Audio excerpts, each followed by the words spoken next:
खुलुमबाय नोंथांमोनखौ आरोबाव फिन खेबसेबाव गोसो गोथारै बरायबाय।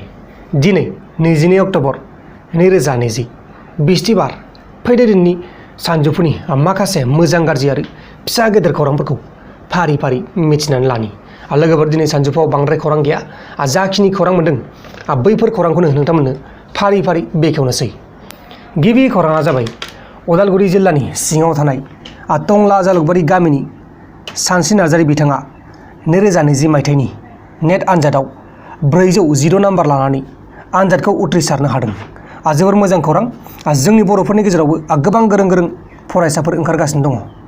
लोगोसे बारग' एनडिपि वेलफेयार आफादा मैयाहाय गसाइगावनि मथामबिलाव मिटिं खालामदोंमोन आरो बे मिटिङाव जायबा बिसावरायग्रा बिथाङाबो बाहागो लादोंमोन होननानै खौराङाव फोसावनाय जादों।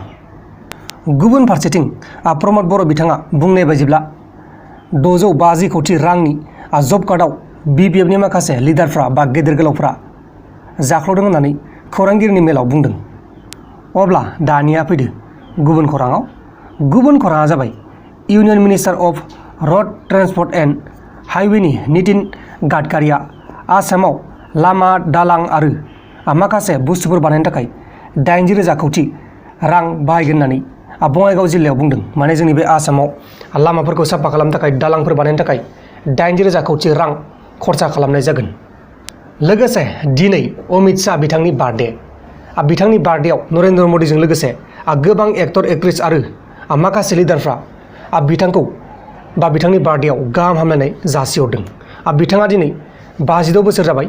बिथाङा 56 बोसोरनि बार्थडेखौ गावनि न'आवनो गावनि बिसिजों बा गावनि गथ' गथायजों फालिदों होननानै खौराङाव फोसावनाय जादों।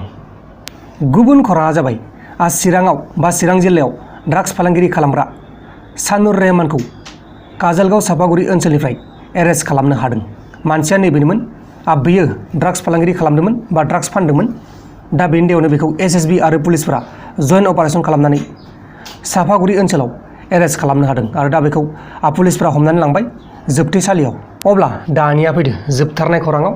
जोबथारनाय खौराङानो जाहैबाय कार्बि आंलं जिल्लानि डिपु ओनसोलाव मोसा हाथाइ बोखांनो हादों आरो गासै 16टा मोसा हाथाइ बोखांनो हादों। मोसा हाथाइजों लोगोसे 7 सुबुंफोरखौ पुलिसफोरा एरेस्ट खालामनो हादों। दा बिसोर 7खौ पुलिसफोरा एरेस्ट खालामनानै जोबथेसालियाव लांनाय जाबाय आरो बिसोरनि फारसे माखासे सोंथि सोंनाय खालामगासिनो दङ। लोगोसे नोंथांमोना आंनाव गोबाङानो सोंहरगासिनो दङ जोंहा आइनि कन्डिसना माबायदि, जोंहा आइया माबायदि जागासिनो दङ बेफोरखौ सोंहरगासिनो दङ। जोंहा आइया दासान्दि एसे मोजाङैनो दङ। माने केम' होखांनायनि उनाव मानसिया एसे दुरबल जाखायो।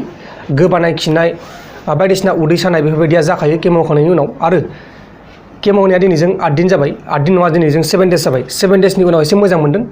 गाबोनहालागै एसे मोजांसिन मोनगोन। दासान्दि एसे मोजाङैनो दंथ'यो, बांद्राय सिरियास जाथ'वाखै। जेब्ला केम'आ जोबखांगोन अब्ला आइखौ सार्जारि खालामगोन। सार्जारि खालामखांनानै आरोबाव केम' होबावगोन। जेब्ला आपडेट फैगोन बा जेब्ला मोजां जागोन बा जेब्ला हामगोन बेमारा, नोंथांमोना आङो भिडिअ खालामनानै फोरमायगोन। नोंथांमोना बांद्राय सिन्था खालामनाङा। नोंथांमोना इसोरनियाव बा आनान गसाइनियाव आर'ज गाबबाय थाबानो जाबाय। लोगोफोर, दिनैनि सानजौफुनि रादाबफोरा बेखिनिमोन। जुदि नोंथांमोना आंनि बे भिडिअखौ मोजां मोनदों अब्ला भिडिअखौ शेयार खालाम नोंथांनि लोगोनो। आरो दासिमबो जुदि नोंथांमोना आंनि बे प्रान्जल नार्जारि इउटुब चेनेलखौ साबस्क्राइब खालामाखै अब्ला अन्नानै साबस्क्राइब खालाम।